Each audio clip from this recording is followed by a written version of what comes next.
Call in by clicking the link in the stream's description. The professor wants to hear from you.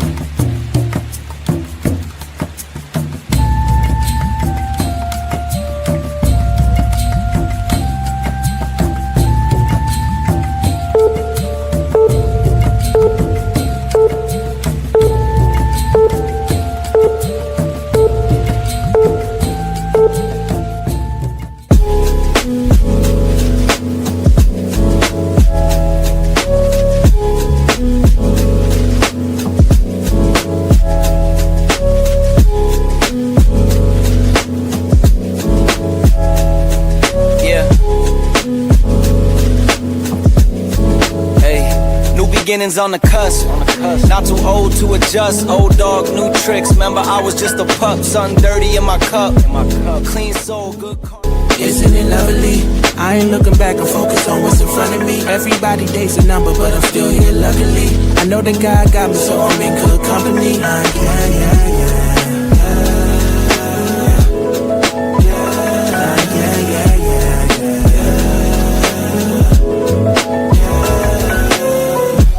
Isn't it lovely?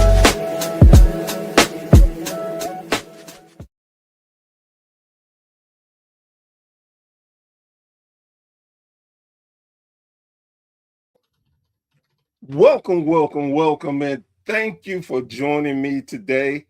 I am Professor Bear, and this is A Bear's Thoughts. And today we are sponsored by, in my opinion, in my humble opinion, one of the best trading card companies out there, Chops Cards and Print on Demands.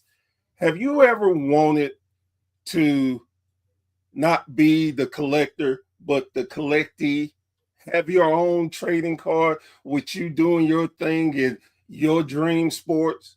Well, Chops Cards can make that dream come reality. They produce some of the best trading cards in the business. And not only trading cards, they do a lot of great print on demand. And because you know your old professor here, I'm going to get you 15% off your entire purchase. Yes, 15% off. All you have to do is put in the code BEAR15 and you will get 15% off your entire purchase. That is Chops Trading Cards and Print on Demand, your best source for quality cards and print on. Guys, girls, again, thank you for joining me.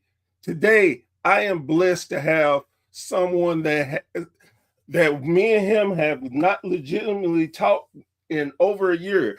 I was blessed to meet this gentleman on another podcast that me and a friend of mine were doing, and he was such a great person and very knowledgeable that I wanted to get him on again, because if you do not know your wrestling history, he is a great person to get this information from.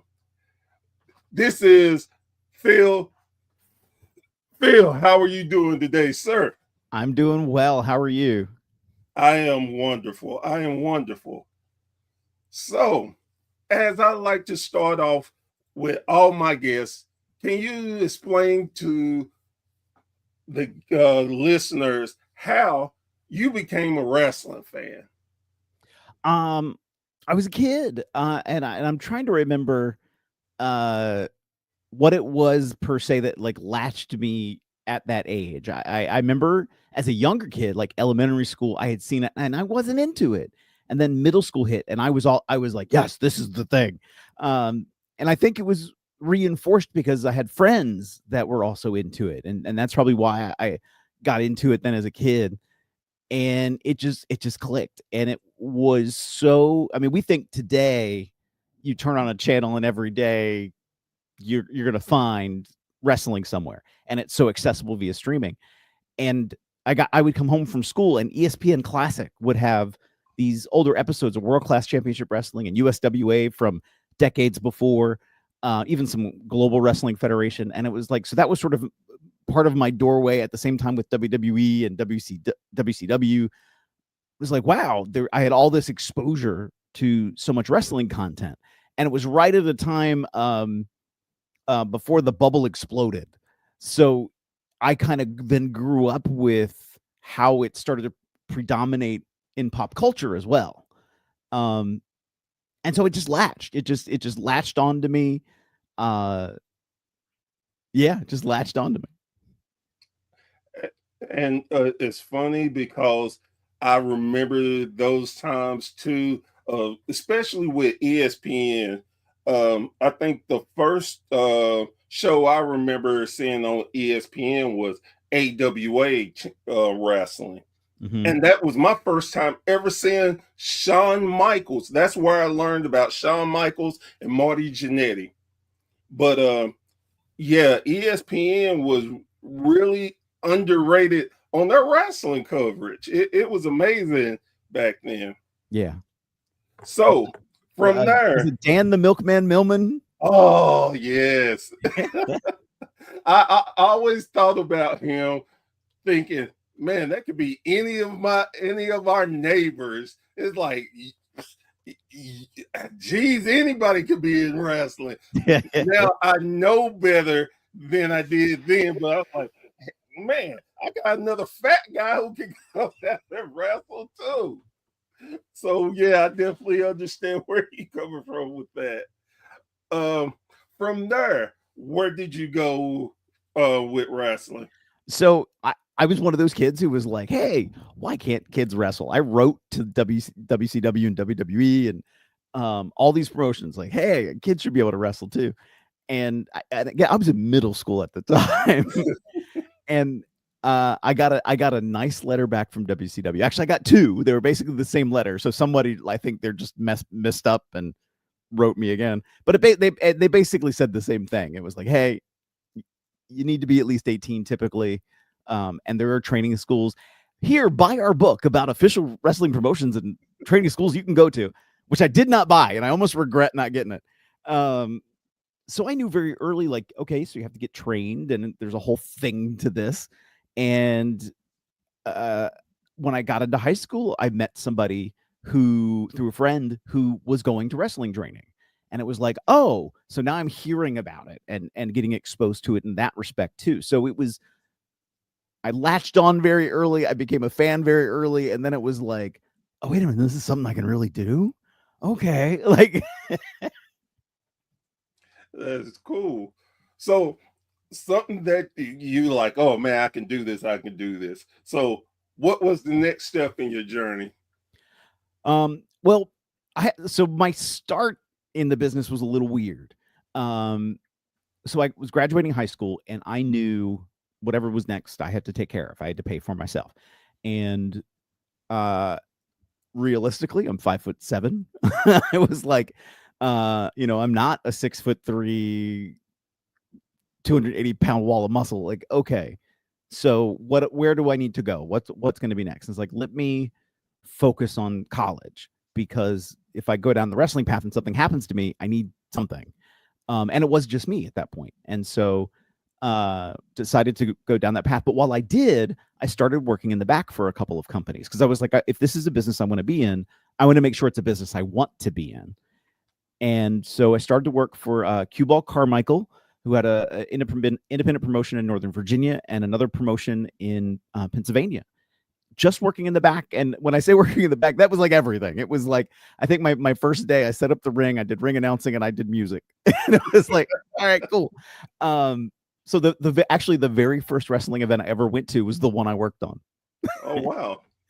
And a couple years into it, I had transferred. I had started at community college and then went to a 4-year school, and a doctor had misdiagnosed me with a precancerous condition. And in my brain, that meant like, okay, so it's precancerous. That means I'm going to get cancer.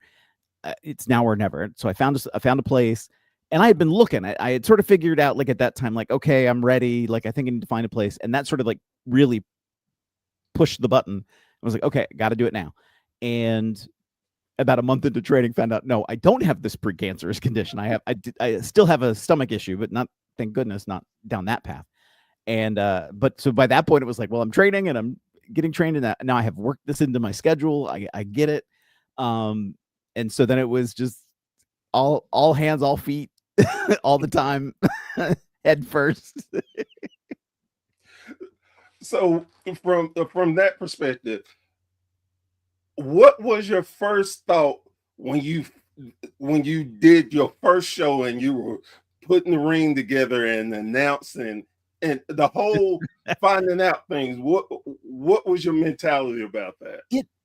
It felt like, because I didn't know what to expect, and at all. I didn't know what I was going to be doing at all. I didn't know I would be going and be setting up a ring. I didn't know I'd be going and music. And so as it started to come together, I felt like we were all in it.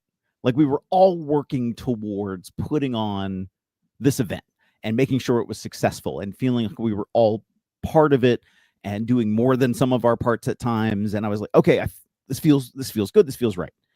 And yeah, it just felt right. It felt like the right step. And at the time, and I'm still a little bit like this, but I don't drink a lot. And at the time I didn't drink at all, or use anything else. And it was like, I didn't want to be around that. I still really don't want to be around that. But I wasn't seeing it. And I was like, okay. And if somebody had a beer in the corner, I didn't care. If somebody,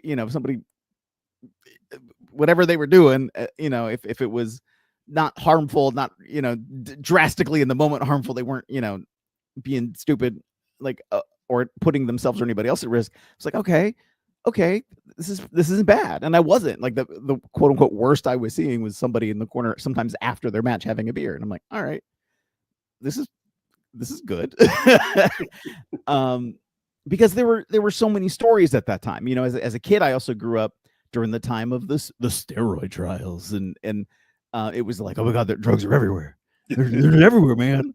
And I wasn't seeing it, so it's like, okay, cool. So I sort of started to get acclimatized to it, and was like, this is, I think, a place I want to be, because I was seeing, especially on the independent level, everybody coming together and be like, we want to work together to put on this great thing. Okay. So from there, and you, like you said, you went to 4 years, and you were starting to get yourself, okay, this is definitely what I want to do and everything. Mm-hmm. From there, where did you go as far as in the business? So, wow, that's a good question, because now I'm trying to remember time. I started with the local promotion, the place I trained at, and then because I had been around, I had, I knew some people, and at the point where I was like, where I kind of got the okay to get work other places, the local promotion shut down. And so it was like, well, I don't even have that. And then right after, I moved. And so my first event somewhere else was with a friend who I knew on this other show. And I very quickly realized, oh, I don't think my trainer knew the best. I'm not going to say he was completely wrong. It didn't, didn't know anything. But it was right. Like there were some things that I was like, oh, I have to still learn. This is going to be a process. And graciously, my friend especially was very kind, and I knew right away. Like, and I'd done competitive sports, so early with judo and jujitsu. So in my brain, I was like, I knew physically something felt off. I knew structurally, as he was saying, what about this? What about this? It's like, something doesn't feel right, and I knew it. And it was like, so immediately I was like, oh God, Like, so I for a while went down a rabbit hole of any seminar I could do that I could find. And I'm old enough to say, it was in the burgeoning days of the internet. And so, and when I moved, I found another company up in Pennsylvania that latched onto and tried to, associate with some more people and more companies and get out that way too. And so sometimes it was a lot of learning on the way. On top of that, trying to find these seminars to take and do more. And because I had some experience, at least in some areas, because I had worked backstage for places, so I wasn't completely blind to things. I knew how to navigate the business a little bit better, and that sort of aided me in my path as well. With that being said, do you think, and of course now you have the foresight of the foresight of hindsight, but you can look back now. Do you think that was a good path that you went down versus you could have just went down a trainer who knew the business like in and out and that way? Well, one, I wish I did.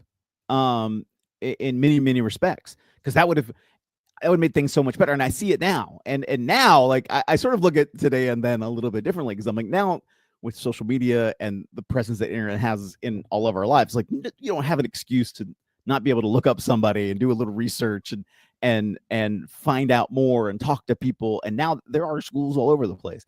And at the time, like I said, before I even went to that place, I tried to go to other places. And I remember I drove once, where I lived at the time to go to college was in Western Maryland in the mountains. And Pittsburgh was like 2 hours away from me. And I drove to Pittsburgh a couple of times to try to go to different schools. And I would show up and nobody would be there. And I'm like, I prearranged this time. I was a college student who had no money, and or very little money. And I was like, I can't go down this path. So when I found that school, it was like, well, this is the place that's open. This is the place I can go to. So at the same time, it was like, it was all I sort of had. And even then, because I do think I knew of a school in Virginia, and I knew that place was shady. And I was like, I don't want to do that. And it's so funny because I do know people who went through training with them, and now they gracefully disown him. And they talk a lot of smack on him, and I'm like, I think I made the right decision eventually, Right. But I see the path when you go to more places that have a reputation. Well, when you have a good reputation, it's for a good reason. When you look at, I think of Wrestling Revolver and the Pile Driver Academy, and you have Sami Callihan and Ace Austin are the first two names you hear that are involved in running that school. You're like, oh, they're reputable. Right. Ace has a contract currently with AEW, Sammy's with TNA. Like, it's like, okay, I know these people. And so that's part of it too. And then who have they trained or helped to develop? And Sammy helped train Ace Austin and Trey Miguel, and I still call him Desmond Xavier. And you see and Joe Gacy, and like I see this like lineage of people, and it's like, okay, and now I see the current crop of people that they're training. So it's like, as you are looking for training, what is that association that trainer has in the world of wrestling? What has been their experience, and who are they producing? Not everybody is a good teacher. And then you have excellent teachers like a Drew Gulak, who has Catchpoint Academy in Philadelphia. Amazing instructor, amazing teacher, and is knowledgeable. He was in the WWE. He knows what he's talking about. And before that, he was traveling the world already in independent wrestling. So he comes in with a world of knowledge too. And so and at the same time, I don't begrudge somebody if they don't have that opportunity or don't have that chance because of their geographic location. Financially, it can't work out, whatever the situation might be. They can't help that. And sometimes like, well, I didn't know. And I've heard some people say like, well, I've heard trainers at some places be like, well, they wouldn't leave their home, their family, their job, their school in this place to come to my school. So why should I even bother with them? What are you talking about? Like, you're states away. Like, no, right. that doesn't compute. And I remember hearing that argument here and there with people, and I'm like, that's just dumb. And because I'm that person too, I will also, when I hear some people talk about things that trainers are saying that I just know are complete crap, I'll call it out. There is no national certification for professional wrestling. And I will say, in the Western Maryland, Eastern Panhandle, West Virginia, Western Pennsylvania, that's a thing. Like, a lot of promoters, Really? well, if you don't stay with me, you won't get your national certification. Oh, And you wow. won't be able to wrestle anywhere. It's like, that's not a thing. In some respects, I wish there was. And yes, there are certain things, of course, in wrestling that's pretty standard around the country. Don't get me wrong, but it's like there's no actual, like, here's your licensed piece of paper from the credentialed pro wrestling industry. But yeah, and there's some people who like, man, you should not be training other people. You need to be in training. What are you doing? And that happens too. And I get it. Sometimes it comes from a good place, like, well, hey, I have this much knowledge, I just want to help. And it's like, yeah, but that's a slippery slope. Be very, very, very careful. Right. And I did that in the beginning too. Like, when I got associated with this one company, they were like, can you help us with training? And I was like, I am brand new. And I was like, I will help, but please don't. And there's some of that crew that will sometimes say to me, like, you're my trainer. And I'm like, don't say that. Like, don't ever say that.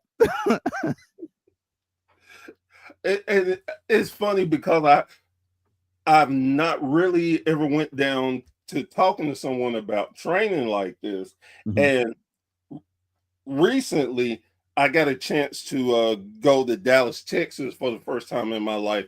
And right there, I was amazed. And I got to go to a training school. Okay. And it was the training school, I have to admit, was very, very good. I thought they were very knowledgeable, they were very friendly, and they won't release you unless they feel you are really ready. Yeah. And this is something that I definitely tell people. If you're with a reputable trainer, they will not let you go out and ruin their good name. And this poor girl, she had been in this same training class for 8 years. But I the one thing I loved about the trainer and her is she still wouldn't give up. He wouldn't let her give up. And even to the point of he wouldn't take money from her. Mm-hmm. And I thought, man, that just really speaks to his professionalism, to really love what he's doing and not wanting to not hurt his reputation or hurt her to get out there to hurt herself or someone else. And man, to this day, I love that training school, and they were just super, super great. And I should also clarify too, like, there are some great trainers who are out there who haven't had WWE contracts, and they're great. But again, you can see the lineage of the people that then they have trained who have come out of their schools. Like, I think of MCW Pro Wrestling in Maryland. They have a wrestling school. I mean, they've been developing people since the 90s. Like, Lita came from their school, and so, like, I can see this, like, long history of people that continue to come out of their school. So there is a lot of good out there too, and at the same time, Les Thatcher one time said this to me, and Les ran Heartland Wrestling Association at the time when Heartland had been a developmental company for both WWE for a moment and for WCW. And he was like, Philip, I consider myself a pretty good trainer. I'm really happy with a lot of the people that I have helped to develop.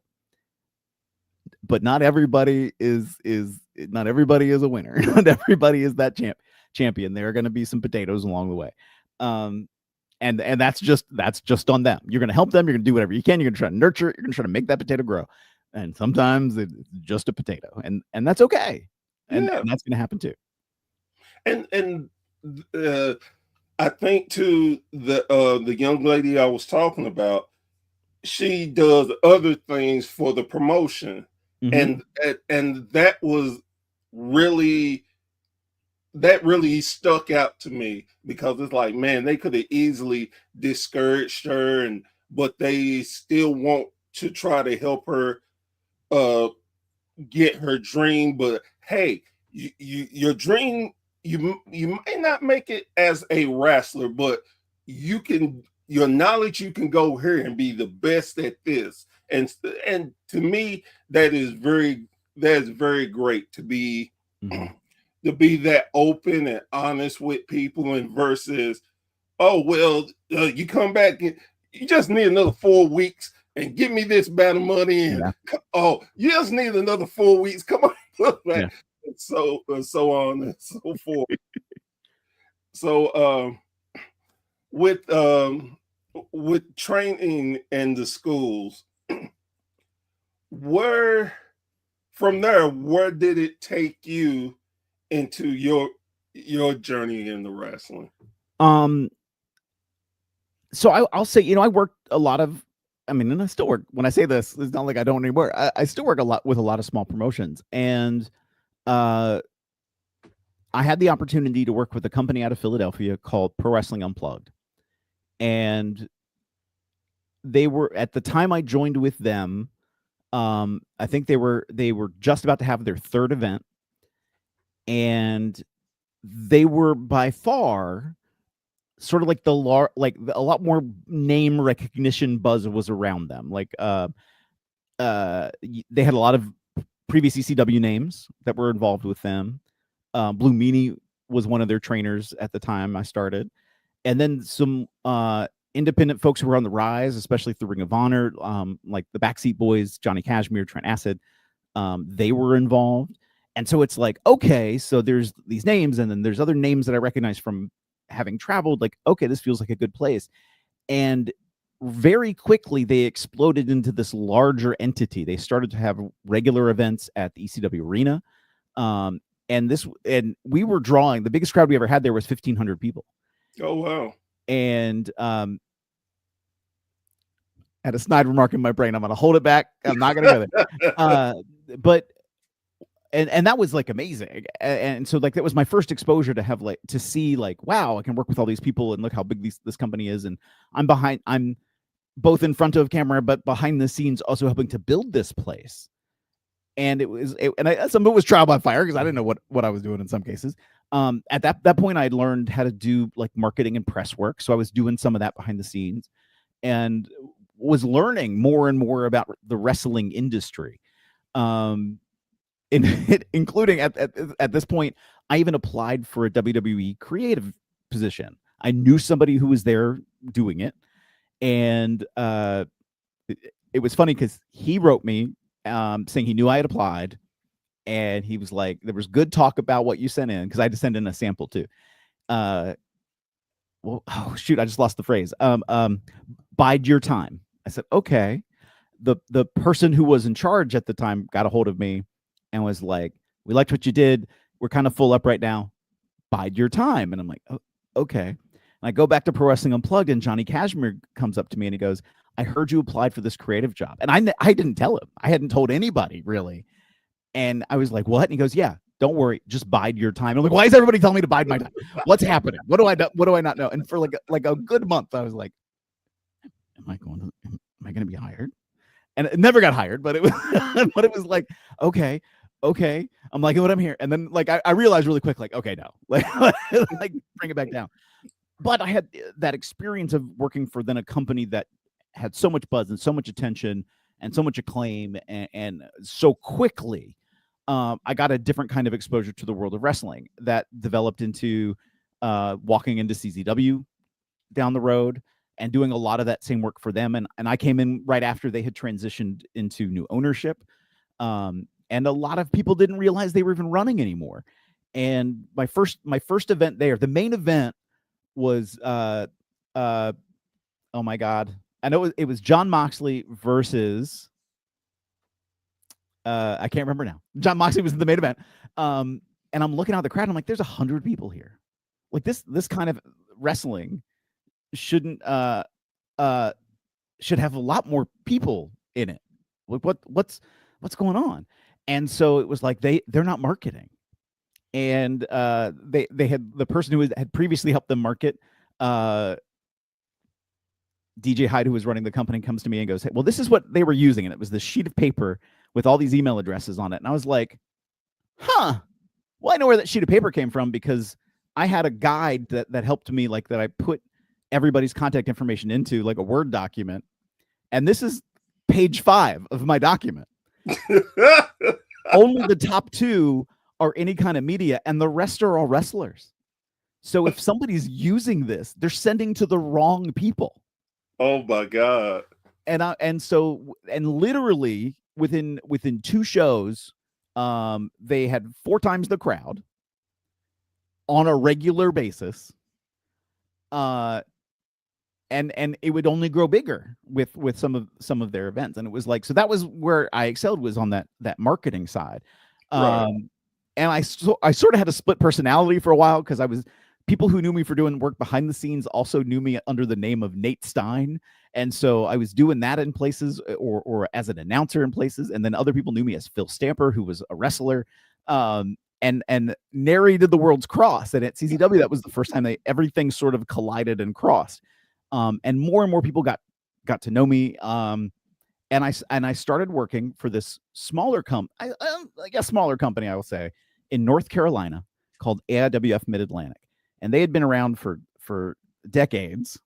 And it was the first place that really allowed me to talk, like, to really use my voice, to, outside of being a commentator. I'd done commentary before, but really as a person in wrestling, to do promos, like regular promos. And learned, oh wow, I have a voice for this and I can do it. And they let me go. They gave me a lot of grace, and they gave me a lot of room. Sometimes I trip myself up, and that's okay, because you learn.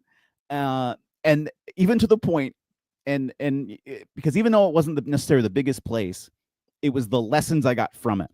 Right. And one of them was, event was about to, let's say we were supposed to start at 7:00, and it's about 7:00, and I happen to walk by the entryway. I had been in the locker room, and the promoter sees me, and he's like, "Fail, I need you to go out there, and I need you to cut me a promo." I was like right now? And he goes, "Yeah, right now. The main event's running late. They're not here yet.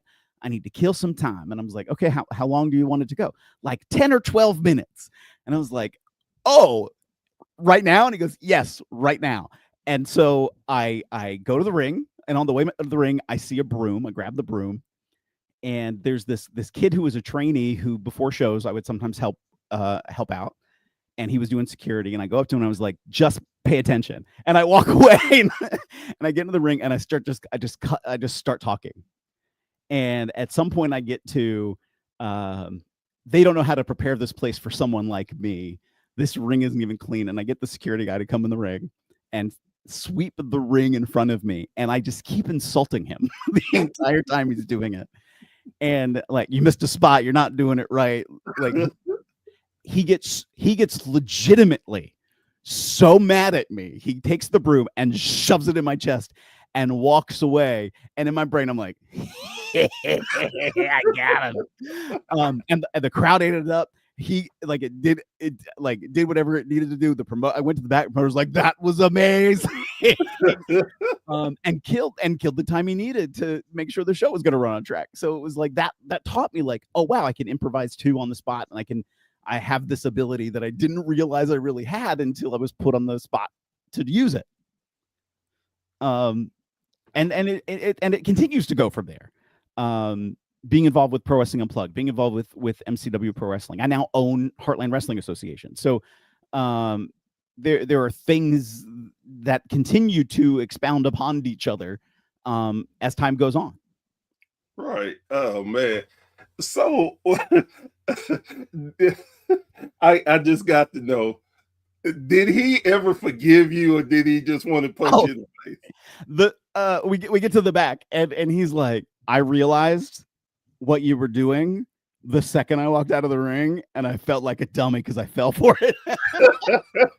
And I was like, was like, you didn't know what I was going to do because I didn't know what I was going to do. So you went with it, and it was it was a genuine reaction. And like, you didn't turn around and like belt me in the face. Like it was genuine. And even if you had belt me in the face, we might have made it better. It was a real moment. And it just played off so beautifully.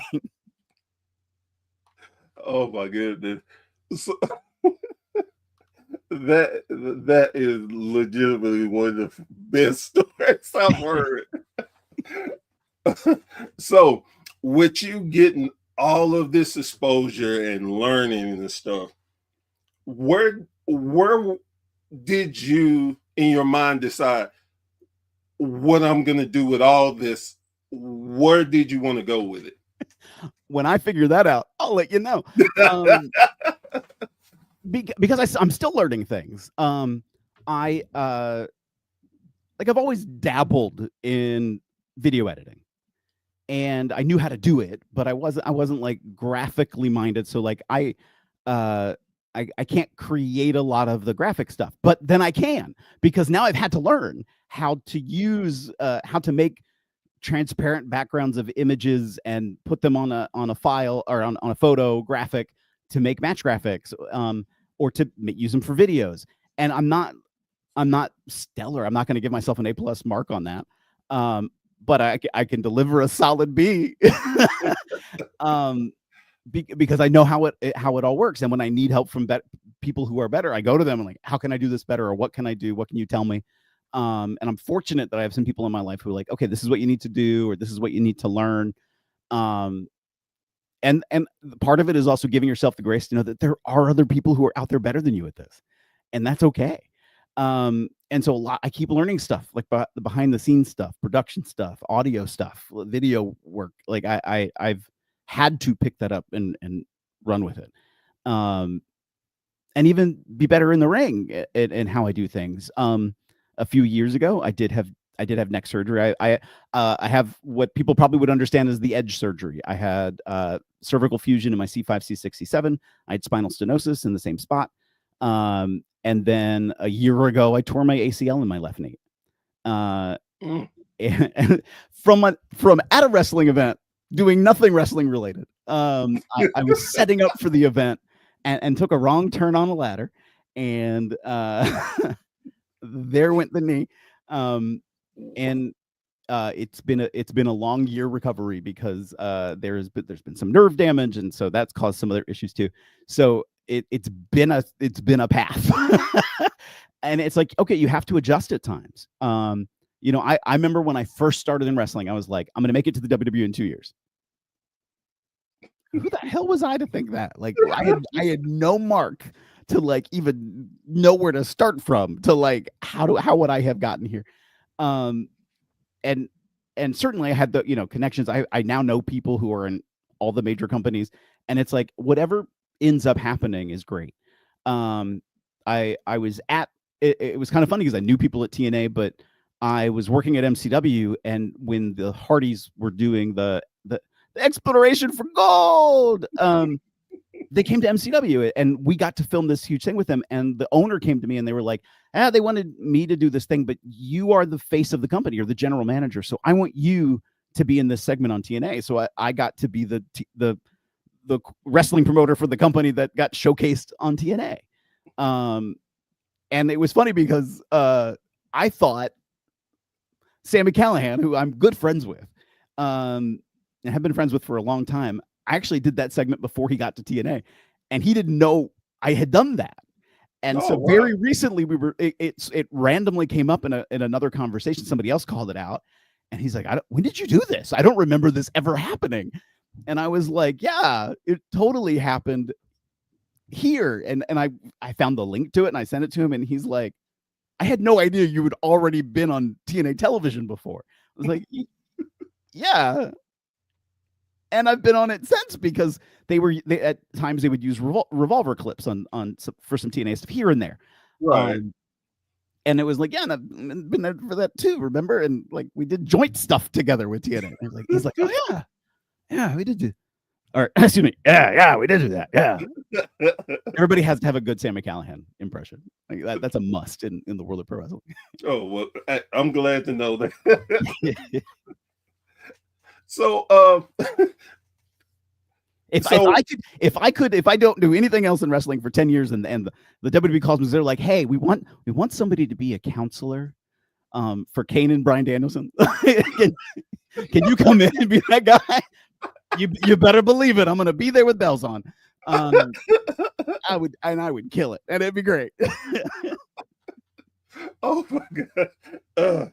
So with that being said, if I was just meeting you for the first time and I'm like, hey, I want to get into wrestling, what would be your first advice to me about going into the wrestling business? You as who you are today, or just anybody who would come in any random, I say a kid 18, 19, 20, that range. And I would ask them, what are you interested? Are you saying you want to be a wrestler? Because some people don't. Like some people are like, I want to do the production stuff. I want to do something else. I want to be on the creative side. So it's like, tell me a little bit more about what it is you're really looking for. And if they want to do the wrestling, side, it's like, okay, you understand this is serious. You understand there's training involved. From my own experience seeing people, because I'd never discredit somebody on face value. So if somebody's like, I'm interested, I want to do it. Okay, great. Here's everything I'm going to tell you to get ready for it. I will say, I know people who have a sport, like a combat sport, like a wrestling and a judo or jiu-jitsu, seem to acclimate a little faster to the world of pro wrestling. That does not mean that they are all also great. But there are people who didn't do any of that who are all also great in the world of pro wrestling. So never discredit anybody for that interest, because let's say they do go down the path of wanting to be a pro wrestler and they realize, being in the ring is not my thing, but I love pro wrestling. And now that I've had this taste of it, I still want to be involved in some way. Okay, well, let's find what's your skill set. Let's talk more. Like, can you do graphics? Do you know how to hold a video camera? Like, let's talk more about the things you like to do or have experience in, and maybe we could utilize it in another way that would still make you a part of pro wrestling, because pro wrestling isn't just the action you see in the ring. It's so much more than that. And I have an interest in starting up my own company, and people will ask me frequently, when are you running this? And I'm like, well, I need people. Right. Because it takes a lot of people to make a company happen. I can't be the lone person setting up everything, running everything, taking all the tickets, selling all the merch, selling all the concessions, running the show. Like, there's no way. You have to have people who can help you do this. And even more than the stuff I don't have, like I don't own my own wrestling ring. Even more than that, like you need the people who can help you do all this work too. And I guess with me being blessed to be around a lot of different promotions and different promoters and different people, I've learned so much of, like you said, what it takes to run a promotion. And it's like, whoa, I had no real idea. And it's stuff that should be easily black and white that you should think of. And you're on the other side of the world, like, oh, I got this to this. I need that? Really? Yeah. So I find it very funny and humbling that, like you said, what do you think you can help, or where can I see you helping with your energy and everything?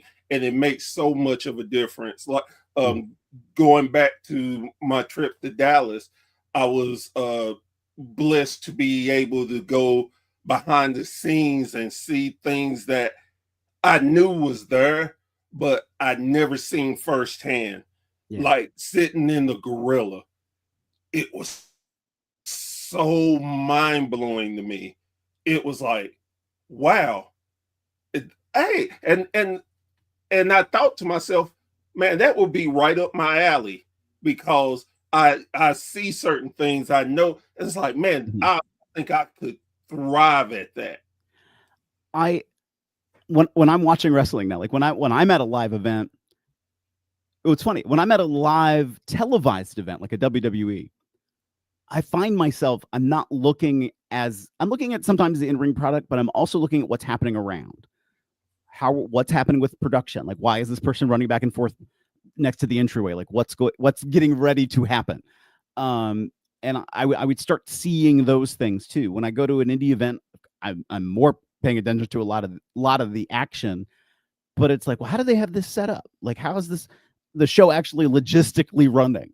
And I start taking that in too, because there are different ways to do things, and some of it is dependent upon the venue you're at. So I just keep taking that in and keep learning because it'll pay off eventually. And there's so much in my outside of wrestling life that has benefited from me being in wrestling. Next week, and I probably can't say where, but next week I'm going to be doing live voiceover work for an event that's going to involve a governor, and I get to it. Basically, I'm just introducing everybody. I'm announcing the different speakers who are going to be at this event. Well, they know that I have that experience because they know I've done pro wrestling, and then they've heard some things I've done for pro wrestling, and which has opened up the door for me doing other voiceover work, which they've heard, and now they've offered me this, and it's like, okay, let's go, let's do it.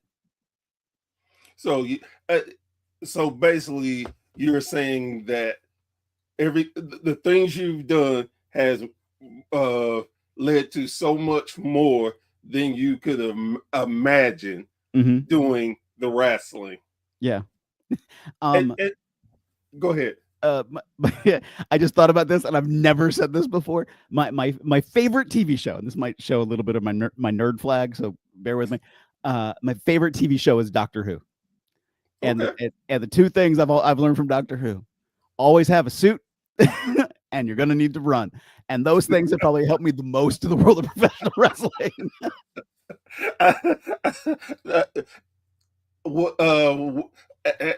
Similar.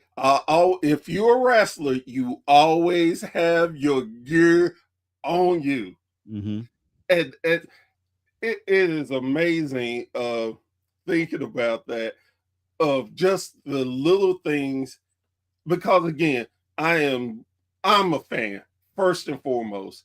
I've been blessed to see so much different things. I've been blessed to actually call wrestlers my friend, like legitimate friends, and I've been blessed that way. So when I see something, it's like you said, it goes in my brain. It's like, oh, where do I put that? I might need that, and put that right there.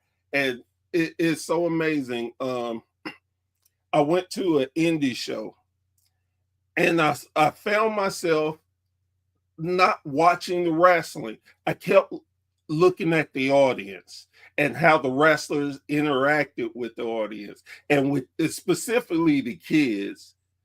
And it was like, oh my God, that's how I remember as when I was a kid, how I reacted and how they're playing to them and trying to get them to enjoy it. And after the show, everybody was getting up and leaving, getting them. I sat there for about 30 minutes in my chair just watching.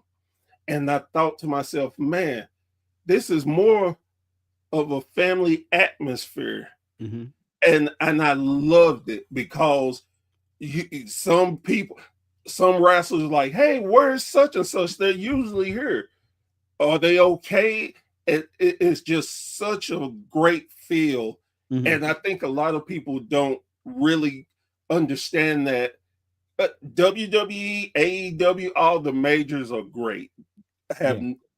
But there is to me, is a better feel for a family atmosphere is indie shows. You cannot beat an indie show, hands down. Yeah. 100% agree. Of course, on the production side, you're never going to beat a WWE. Production, is amazing. But for Right. that feel, that sense of belonging, that sense of engagement in that way, you're right. I think an independent event is absolutely where it's at. So, what is going on with you present day? What are you doing? Who you're doing it with? So this Saturday, the 20th, I am with MCW Pro Wrestling in Joppa, Maryland. It's our annual event, Bruiser Strong. It commemorates the memory of one of our wrestlers, Bruiser, who passed away just a couple years ago from leukemia. And so it is the top 10 wrestlers in the company compete in a Royal Rumble style match. Entrant number 10 is the current champion, and whoever walks away the winner of this Battle Royal style match becomes or remains the MCW Pro Wrestling Heavyweight Champion. And so a lot of excitement getting ready for that match. We haven't been back. Joppa is our home venue. We have our own venue. We haven't been back there in 2 months, so being able to go back is going to feel really good. Then on October 3rd, Wrestling Revolver returns to Dayton, Ohio for Tales from the Ring, which is our spooky season Halloween themed event. And for those of you who don't know, I'm just a little obsessed with Halloween. So I have I am the neighborhood party spot. Like I do the lights and the decorations, most of which I don't put up until the day of, and it's a party. And so I have been encouraged to bring accessories with me to Wrestling Revolver on October 3rd. I'm doing one of the things that I didn't expect from this last year. You know, again, I was recovering from the ACL, so the events I had been on, and many of them I'm an authority figure. So at MCW, I'm their general manager. At Revolver, I cause trouble, but I'm also one of their authority figures.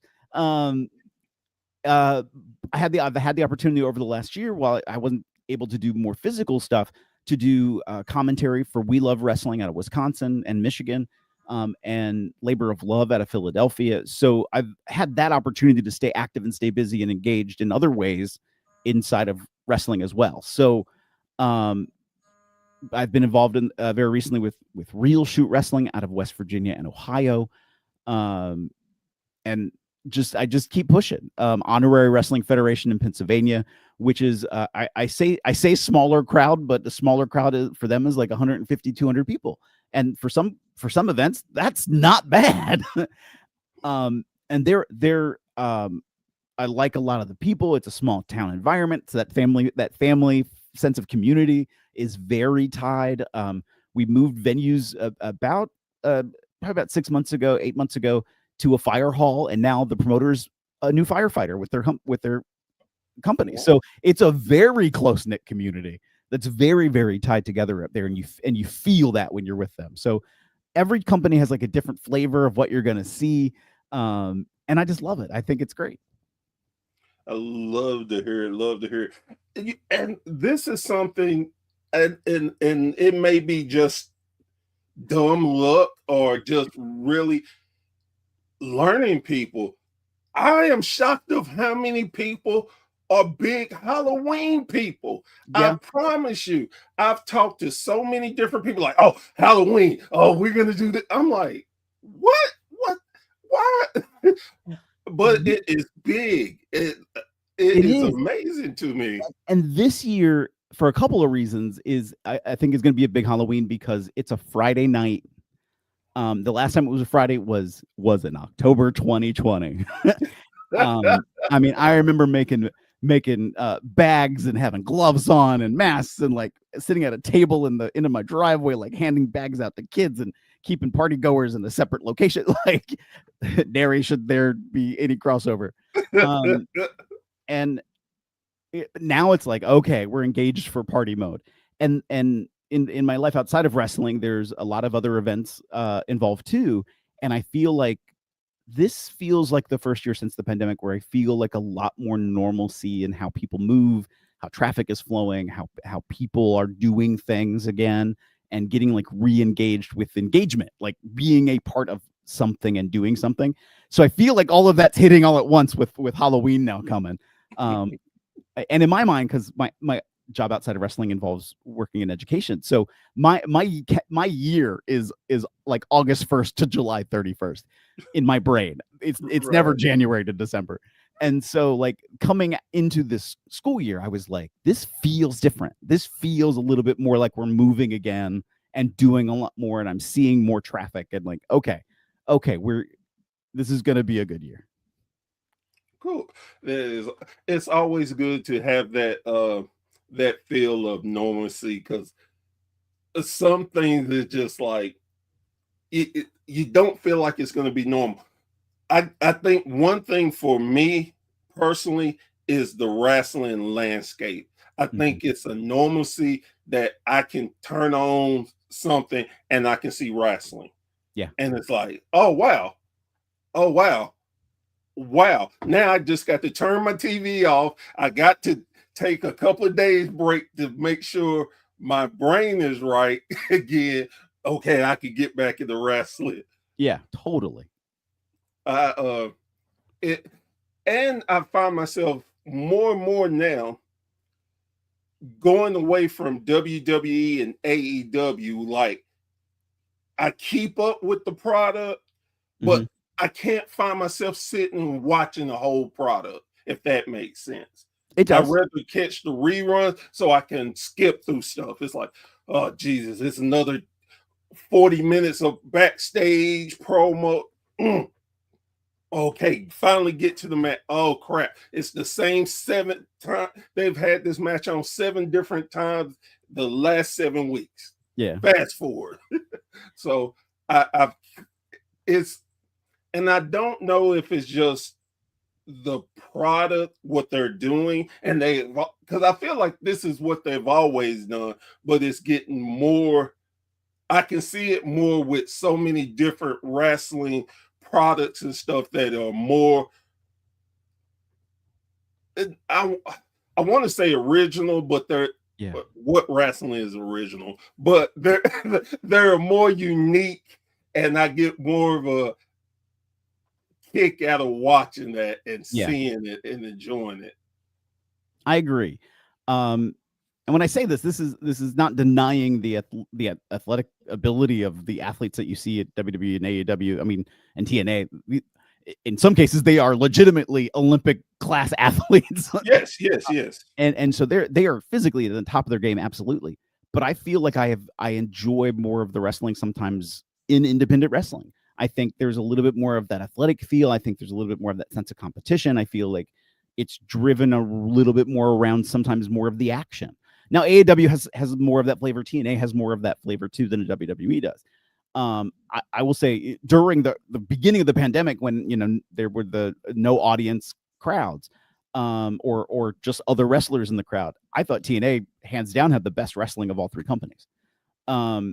That only then suffered because they didn't put wrestlers in the crowd or didn't have the oh my gosh, I forgot what WWE called it when they had all the panels of TV. Oh yeah. And that's not demeaning them for it, because that was great. No. You need noise. Because I remember there was even I think it was like one of the Raws shortly after Mania that year when they were using the Performance Center, and I couldn't take the silence.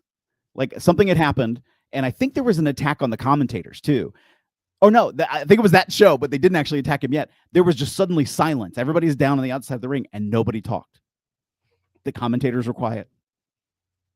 It was just silence. And I'm like, I can't do this. Like you need the noise. Yes. Because the absence of noise normally means something is wrong. And so doing that was the absolute right move. And again, you can't beat the WWE when it comes to production value. You just can't. They are that machine. Yes, 100%.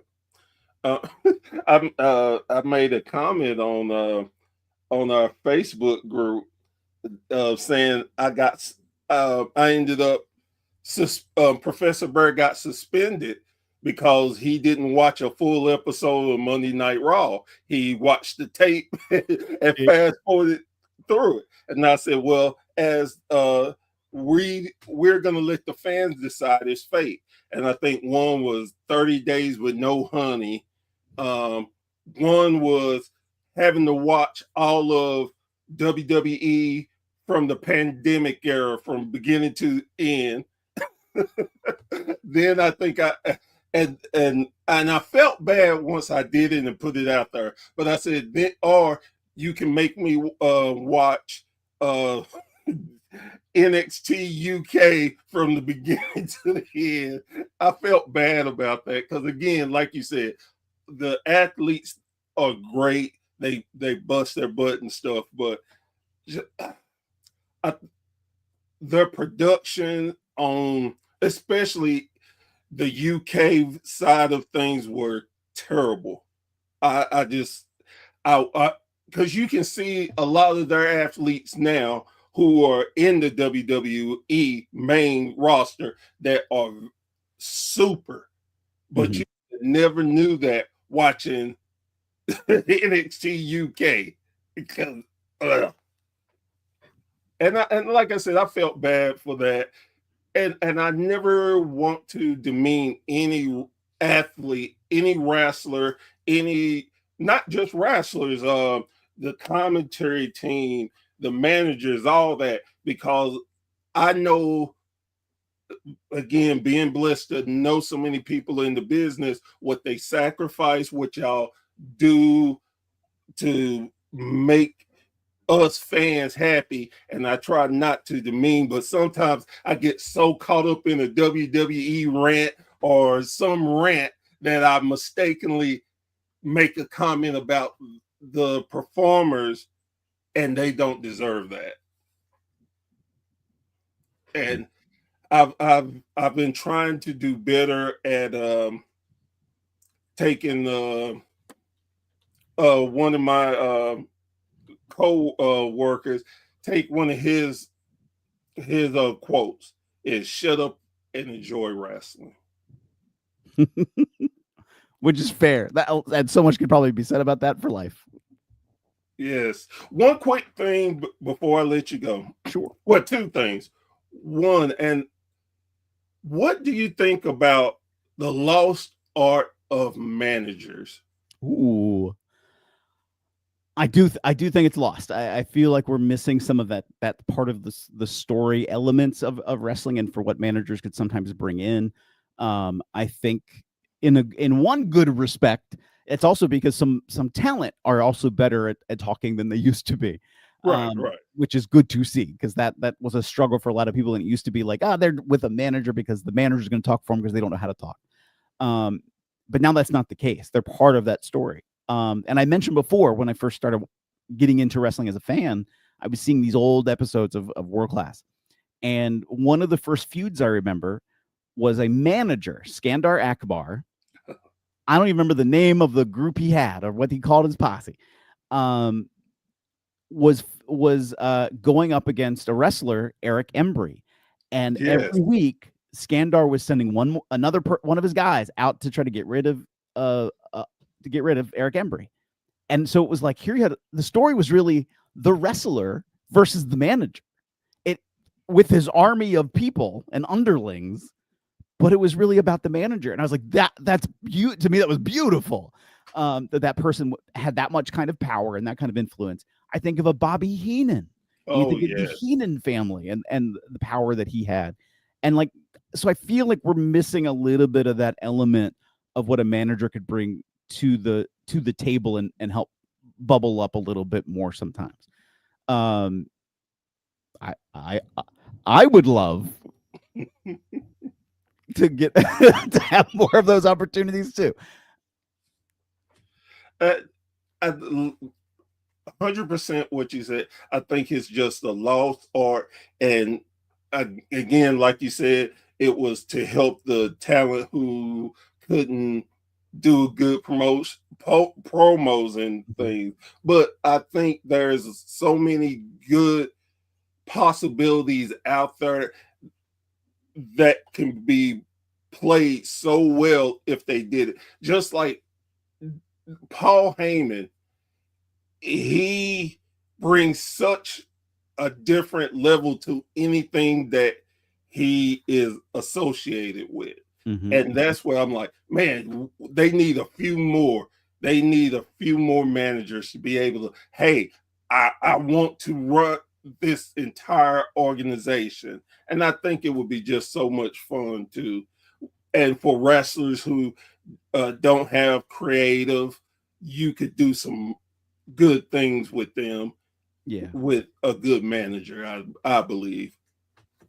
And Harvey Whippleman just came in my brain. I haven't thought of Harvey Whippleman in years, and because he was like the antithesis of everything you just said. He was like a little downtrodden, and he's kind of not. He's kind of whiny, wisty kind of a guy, and like, but that was sort of the draw too. Like you were like, what is he gonna do now? Exactly, and he would, and that draw of. He's the smallest thing. There are kids on the outside that are bigger than him, but he gets that little sneaky shot in and stuff. And it just drew you in. He did. He did. The other thing that I wanted to ask you is where the product is today.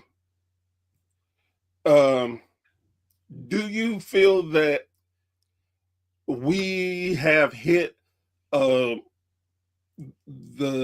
top of where we could go in wrestling, or do you think we hadn't even got close to the top of it? I think it's sort of, where does the industry of entertainment go from here? And that is where wrestling will go to as well. Because right now, the entire media landscape is changing. And when I say this, I love going to the theater. I love going to go see a movie on the big screen, but there's not like when a new Marvel movie comes out, in 2 months it's going to be on Disney Plus. Like you don't have to rush to the theater. There's not that sense of imminence where you have to go and do a thing that way. And even now with WWE on Netflix on Raw, I think that's sort of the side effect of them coming to Netflix. I'll be able to catch it up later, whether they do or not. Right. And I think there's been a little bit of a drop off of that. There's part of me that is a little bit worried. Hearing what TKO is saying about basically what seems to be saying they're going to raise ticket prices for WWE events. And people were already complaining about the high cost of these events. And for years I've been complaining about the high cost of the events, because now I can't take my family. Now I can't go take my kid to this event. And that's not where their bottom line is. Their bottom line is we're a company. It's about shareholders and where we're taking our profit margins, and we just need to keep driving up. What's interesting in saying that is, well, okay, so then they're not going to be able to fill the same size venues anymore. So that means they're going to have to go to smaller venues. So another way WWE is going to challenge AEW, because AEW has gone down to smaller venues because their draws were lower. I think AEW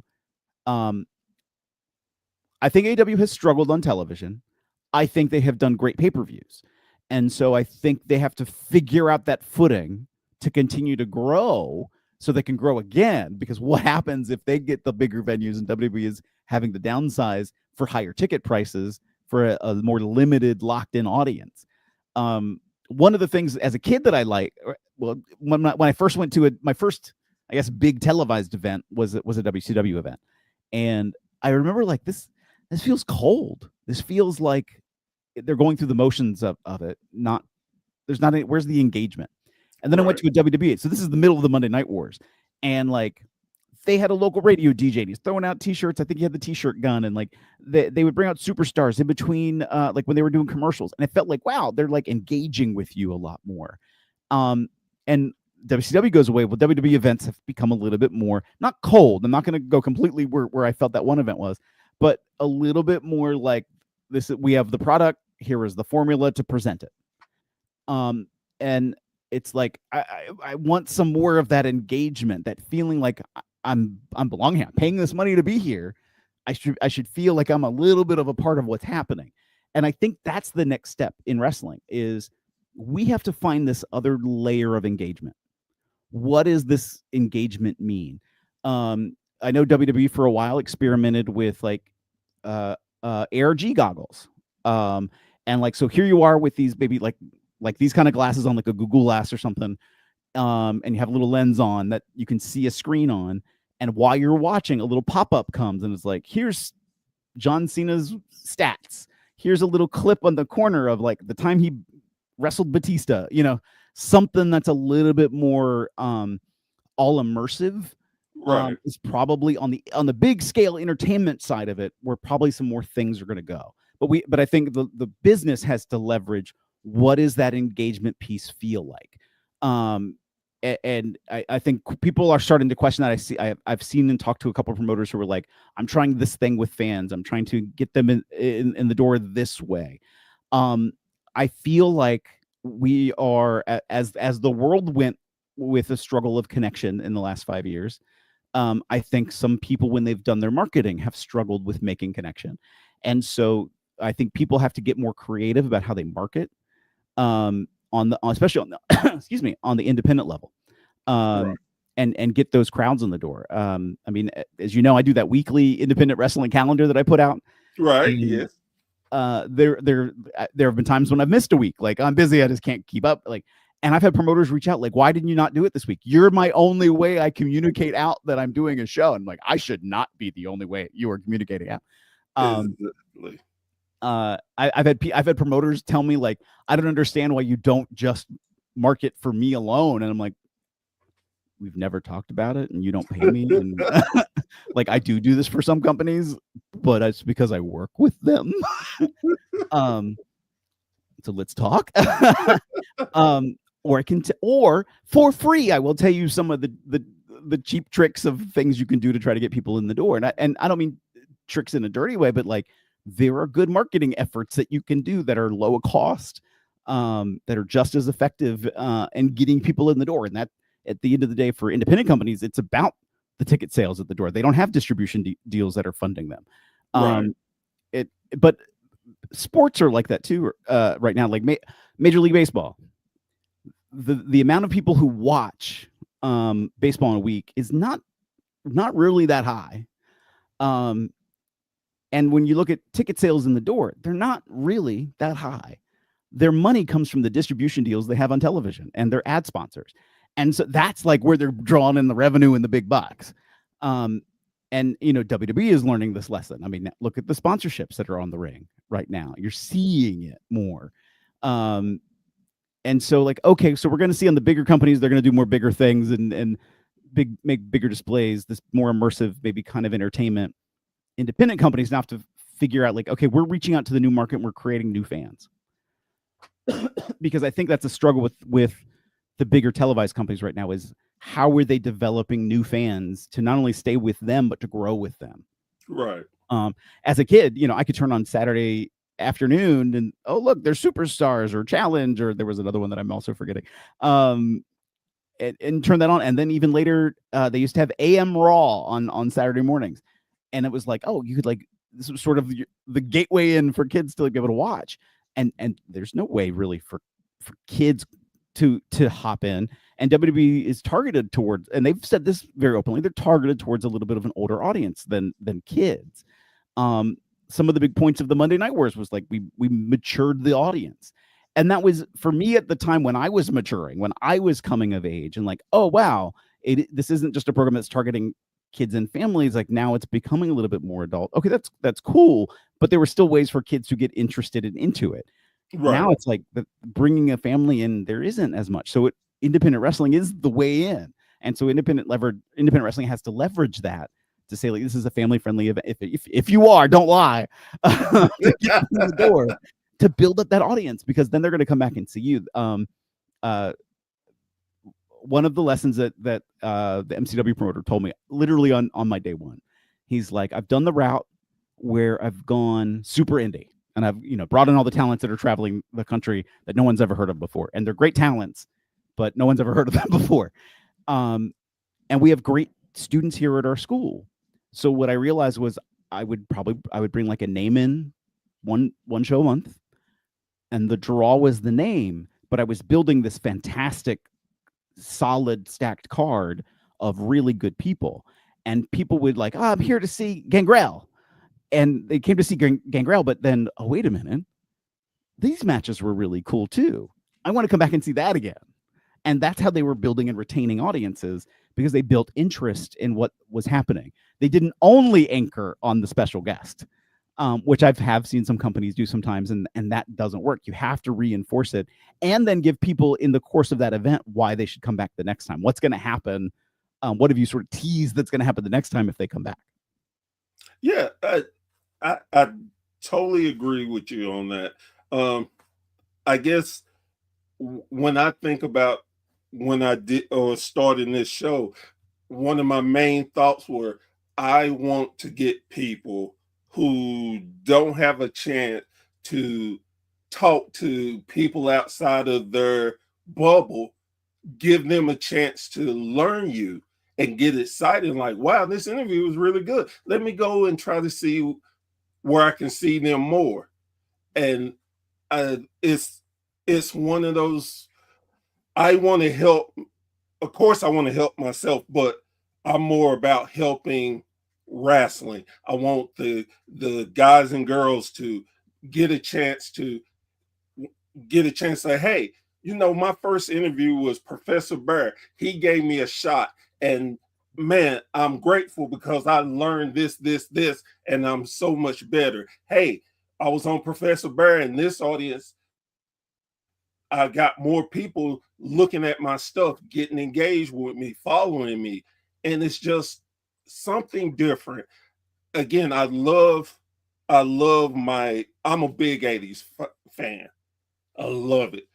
But not only am I loving the veterans and stuff, I love learning the younger wrestlers that's going to help me grow, help me continue watching. And that's what I want for all of my fans, to have that same enjoyment. Hey, just like I'm sure that people are going to be like, man, where is Phil today? That guy was funny.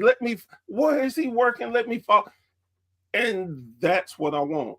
It's more engagement, helping learn more of the business. I don't want you to be learning every magic trick, but some aspects of that I would love for you to learn. Mm-hmm, mm-hmm. And it helps you not only become better, it also makes you want to go back and learn more. It's a win-win.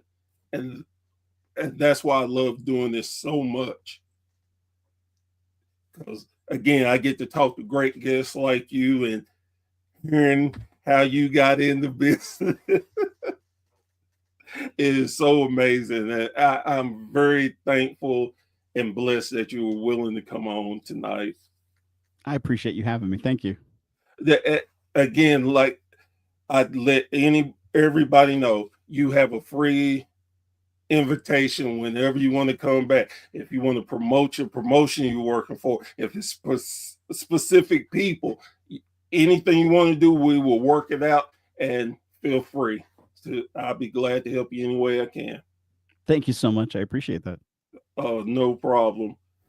Guys, girls, thank you so much for joining me today. Once again, it's been a real eye-opener. And again, thank Phil for stopping by, for giving me more knowledge, because Lord knows I can get as much knowledge as I possibly can.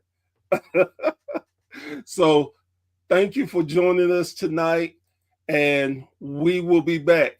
And please, please, please, 2 things. 1, don't forget to support your local wrestling.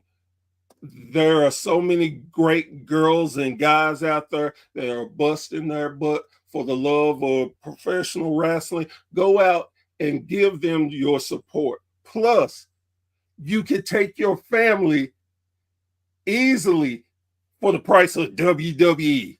Hey, I'm just saying, I'm being truthful. And you will have so much more fun with the interaction of the promotion. And 2, we have a Patreon page now. It is not just about us. It is helping the wrestling community. We do take a small portion of it for ourselves to keep bringing you great content, but we are about helping our wrestling families. We help promotions that are struggling. We help wrestlers that are struggling. We help with different charities. We do what we can to give back to professional wrestling, what it gives us every day. So please, please, I mean, what's a dollar for great content? It's nothing. So, with that being said, again, thank you for joining me so much. I'm Professor Burr. This has been a Burr's Thought. And remember, 2 paws up, guys. 2, not 1, 2.